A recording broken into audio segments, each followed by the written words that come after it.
உலகத்துக்கே அள்ளி கொடுத்த ராமர் அனுமன் கிட்ட மட்டும் வந்து உன் முன்னாடி நான் ஒரு ஏழைன்னு சொல்லி கதறி அழுதார்னு சொன்னா நம்புவீங்களா? இதுக்கு பின்னால இருக்கிற காரணம் கல்லையும் கரைய வைக்கும்.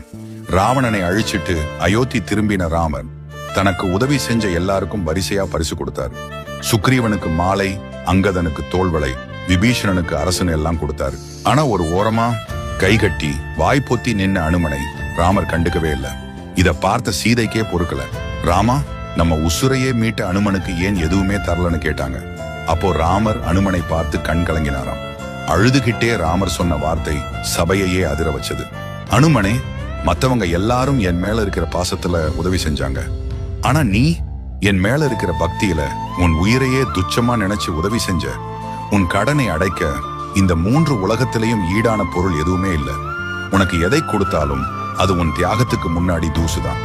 உன் முன்னாடி கடவுளான நானே ஏழையா நிக்கிறேன் அனுமனே, என்னை மன்னிச்சிருன்னு சொல்லி உலகத்துக்கே அரசனான ராமர் அனுமனை பார்த்து கைகூப்பி அழுதாராம்.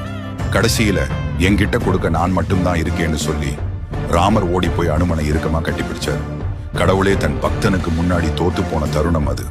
ராமரோட இந்த நன்றி உணர்வு உங்களுக்கு பிடிச்சிருந்தா மறக்காம ஜெய் ஸ்ரீராம்னு கமெண்ட் பண்ணுங்க. இது போன்ற நெகிழ்ச்சியான கதைகளுக்கு மறக்காம சப்ஸ்கிரைப் பண்ணுங்க.